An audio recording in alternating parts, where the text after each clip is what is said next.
ආයිබෝවන් ඔබ සැම සාදරයෙන් පිළිගන්නවා මගේ channel එකට. මම අද කියලා දෙන්න හදන්නේ පාඨ කරන ගමන් කොහොමද ඉගෙන ගන්න කියලා. විශේෂයෙන්ම මම අද උත්සාහ කරන්නේ සිංහල කියලා දෙන්න. විශේෂයෙන්ම සිංහල ක්‍රියාපද. පින්තූරයක් ආශ්‍රයෙන් කොහොමද ඉගෙන ගන්න කියන එක තමයි මම අද ඔයාලට පැහැදිලි කරන්න හදන්නේ. මොකද සිංහල ව්‍යාකරණ කියන්නේ හරි අමාරු පාඩමක් ලංකාවේ. මේ ඉතින් මට හිතුණා ඒක කොහොමද පින්තූරයක් ආශ්‍රයෙන් පුරුදු කරන්න පහසු කියලා. ඒකින්ද මම මේක තෝරගත්තේ. විශේෂයෙන්ම මේ පින්තූරේ මම පාඨ කරන්න පටන් ගත්තාම මේ ක්‍රියාපද විශේෂයෙන්ම ක්‍රියාපද කොහොමද උගන්වන්නේ පහසුවෙන් කියන එක තමයි මම අද ඔයාලට කියලා දෙන්න හදන්නේ. ක්‍රියාපද ඇසුරෙන් පාඨ කරන්න. මොකද මේකෙදි මම ගොඩක් උත්සාහ කරනවා මේ ළමයින්ට පහසු ආකාරයට ඉගෙන ගන්න ක්‍රම යොදාගන්නේ කොහොමද කියලා. විශේෂයෙන් මේවා මේ රටවල පාවිච්චි කරන ක්‍රම. ඒකින්ද ඒ වගේ ක්‍රම පාවිච්චි කරලා හරිම පහසුවෙන් ළමයින්ට ඉගෙන ගන්න පුළුවන්. මම ඉතින් ඔයාලට උත්සාහ කරන්නේ මේ විදියට කොහොමද මේ දරුවන්ට පහසුවෙන් මේ ගෙදරදී අම්මා කෙනෙකුටත් මොන්ඩිසෝරි යන දරුවන්ට මොන්ඩිසෝරි ටීචර්ස්ලා එහෙම නැත්නම් ඉස්කෝලේ ටීචර්ස්ලාටත් මේවා භාවිතා කරන්න පුළුවන්. දෙමව්පියන්ටත් මේවා භාවිතා කරන්න පුළුවන්. විශේෂයෙන්ම ක්‍රියාපද ඉගෙන ගන්න දරුවෝ ටිකක් ලොකු පන්තිවල දරුවෝ පහේ වගේ ඒ නැති වුණත් පුංචි දරුවන්ට වුණත් මේ ආශ්‍රයෙන් ඒ කියන්නේ මම මේ උගන්වන ක්‍රමය ඇසුරු කරගෙන අම්මලාට පුළුවන් මේක වෙනස් විදියට හදලා පුරුදු කරන්න. විශේෂයෙන්ම මම අද පුරුදු කරන්න හදන්නේ මේකෙදි ක්‍රියාපද විශේෂයෙන්ම අල් නයන්න නයන්නේ ඉවර වෙන ක්‍රියාපද. මොකද්ද එහෙම අපි බැලුවොත් කොහොමද අල් නයන්නෙන් ඉවර වෙන්නේ කියලා සාමාන්‍යයෙන් ක්‍රියාපදයක් අපි දන්නවා ඉඳ ගන්න, කන්න, බොන්න ඒ වගේ අල් නයන්න. එතකොට යන්නෙන් ඉතුරු වෙන ක්‍රියාපද තියෙනවා ඉවර වෙන ක්‍රියාපද යන්නෙන්. ඒ කියන්නේ පීනයි, දුවයි, කියයි වගේ ඒවා. ඊට පස්සේ අපිට පුළුවන් යයන්නේ. මම මේකෙදි උත්සාහ කරනවා මෙන්න මේ ටික තමයි උගන්වන්න. යයන්නේ ඉවර වෙන ක්‍රියාපද.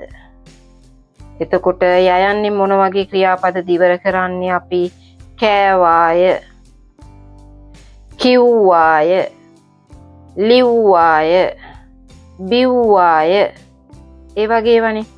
එතකොට තී වලින් ඉවර වෙන ක්‍රියාපද කති, බොති, පීනති, නිදති, කපති ඒ වගේ ඒවා. වායන්නෙන් ඉවර වෙන ඒවා. වායන්නෙන් ඉවර වෙන ක්‍රියාපද බොනවා, අරිනවා, කනවා, ගේනවා. කොට අනිත් ක්‍රියාපදේ තමයි අල් දයන්නයි දියන්නයි. ඒකෙන් ඉවර වෙන ක්‍රියාපද. ඒව මොනවද අපි උත්සාහ කරලා බලමු ඒ කියන්නේ කොහොමද කියලා. අපිට පුළුවන් කියද්දී, ලියද්දී අන්න ඒ වගේ ඉගෙන ගන්න. මෙන්න මේ ටික තමයි මම අද ඔයාලට පාඨ කරන ගමන් පින්තූරයක් ඇසුරු කරගෙන කොහොමද කියලා දෙන්නේ කියලා උත්සාහ කරන්නේ. මේකෙදි මම පාඨ වශයෙන් භාවිතා කරනවා තද දුඹුරු පාට, නිල් පාට, රෝස පාට, තැඹිලි පාට, කොළ පාට සහ කහ පාට. මම දුඹුරු පාට පාවිච්චි කරනවා අල් නයන්න උගන්වන්න. යන්න පාවිච්චි කරනවා යන්නට නිල් පාට, යයන්නට රෝස පාට, තියන්නට තැඹිලි පාට, වා කියන අකුර ඉවර වෙන අකුරෙන් පටන් ගන්න අවසාන වෙන ක්‍රියාපදවලට මම කොළ පාට පාවිච්චි කරනවා. අල් දයන්න දියන්න වලට මම කහ පාට පාවිච්චි කරනවා. විශේෂයෙන්ම මේ පාට ටික තමයි මම පාවිච්චි කරන්නේ මේක මේ කියලා දෙන්න. එදි මම අනිත් එක මේක ගොඩක් වෙලාවට අපිට විශේෂ අවශ්‍යතා ඇති දරුවන්ට මේක පාවිච්චි කරන්න පුළුවන් පහසුවෙන්ම.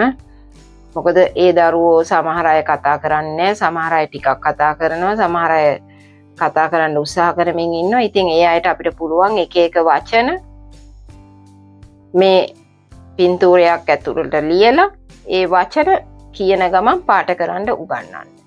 එතකොට ඒ දරුවන්ට ඉක්මනින්ම මේ වචන කියන්න සහ ලියන්න කියන්න හඳුනගන්න පුරුදු වෙනවා.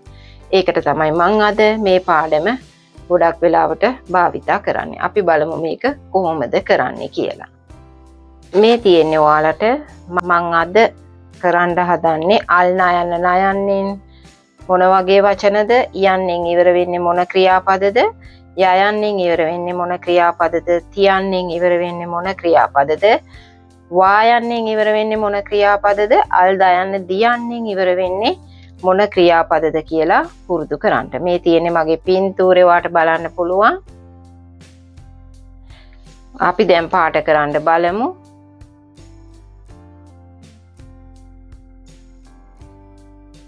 මම පාට කරන්න හදන්නේ යන්නෙන් පාට කරන්න හදන්නේ යන්නේ අකුරු. ඒ කියන්නේ යන්නෙන් ඉවර වෙන ක්‍රියාපද මේ පාට වෙන්නේ නිල් පාටින්.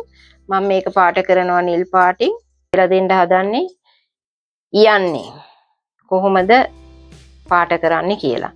එහෙදි මම පාට කරනවා යන්නේ නිල් පාටින්. මේ තියෙන්නේ නිල් පාට. ඒකෙන් පාට කරනවා පීනයි, දුවයි, කියයි, කරයි, බබලයි, දිනයි. ඊළඟට මම පාට කරනවා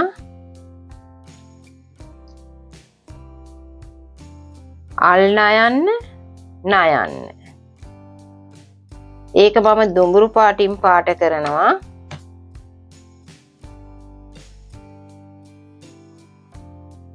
නටන්න,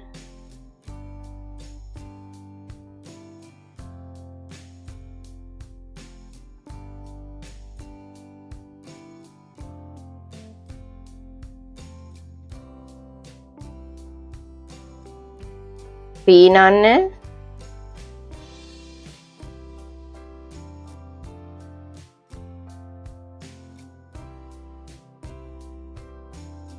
බොන්න,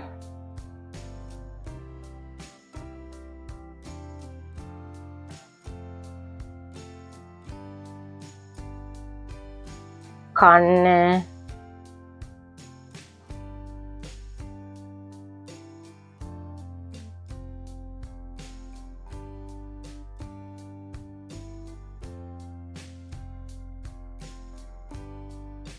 ඉඳ ගන්න,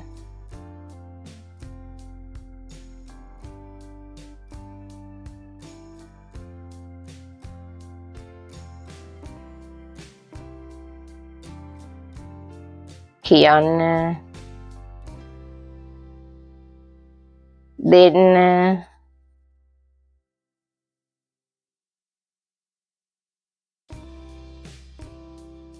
මකන්න,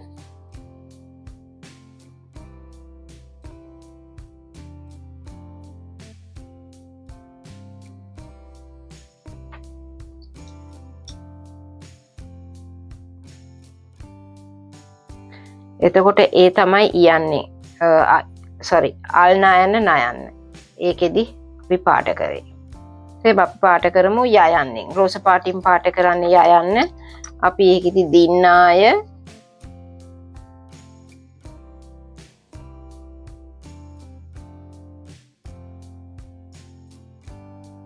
ලිව්වාය.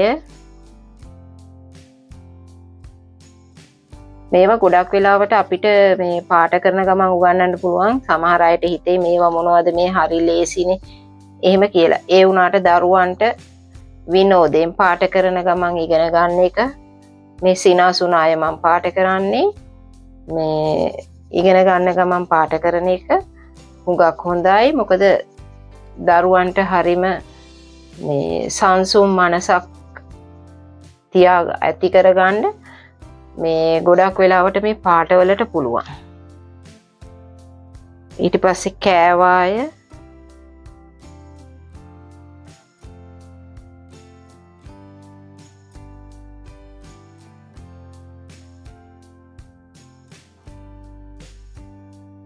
බිව්වාය,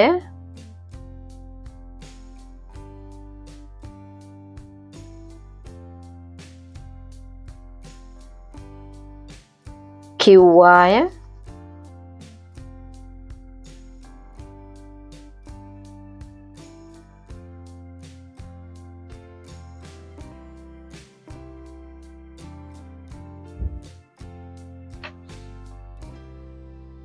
ඊට පස්සේ මම තියන්නේ ඉවර වෙන වචන පාට කරන්න තමයි බලන්නේ. ඒකට මම යොදාගන්නේ තැඹිලි පාට, බුරති,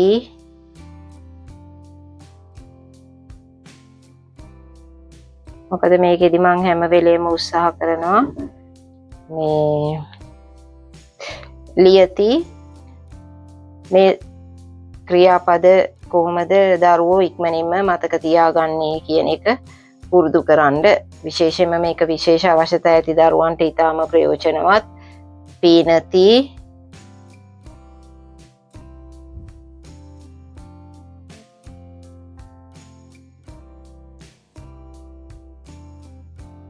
වසති,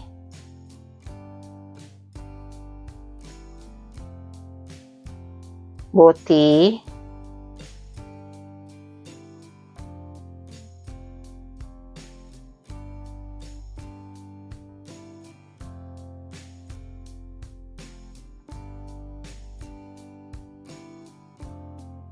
පීනති,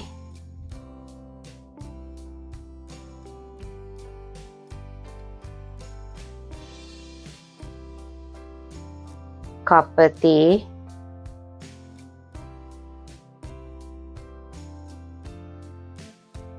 තව වචන ටික ගොඩක් තියෙනවා. නාවති, පීනති, දුවති, කති, බොති, ඒ ටික. කොට මං වායන්නේ එකක් පුරුදු කරන්නම්. වායන්න අපි පාට කරන්නේ කොළ පාටින්. බනිනවා,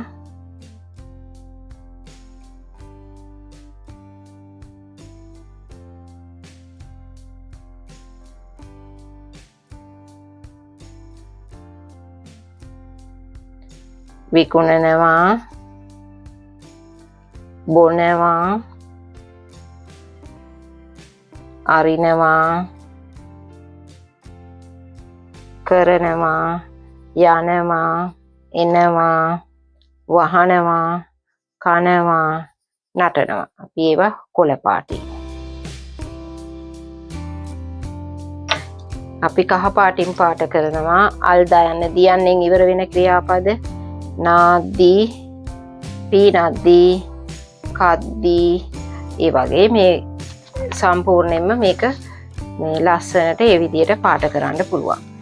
මම ඔයාලට පෙන්නන්නම්. මේක මම දිගටම පාට කරන්න ගත්තොත් එහෙම ගොඩක් වෙලා යන හින්දා මේ තමයි මම ඒක පාට කරපු විදිය. ඔයාලට බලා ගන්න පුළුවන්. මේ තියෙන්නේ තී අකුරෙන් තැඹිලි පාට කරපුවා. මේ තියෙන්නේ තී වලින් තැඹිලි පාට. අල්නයන නයන්නෙන් ඉවර වෙන ඒවා නුඹුරු පාටින්. වායන්නෙන් ඉවර වෙන ඒවා කොළ පාටින්. අල්දායන දියන්නෙන් ඉවර වෙන ඒවා කහ පාටින්. මෙතන තියෙනවා ඊ අකුරෙන් පාට කරන ඒවා නිල් පාටින්.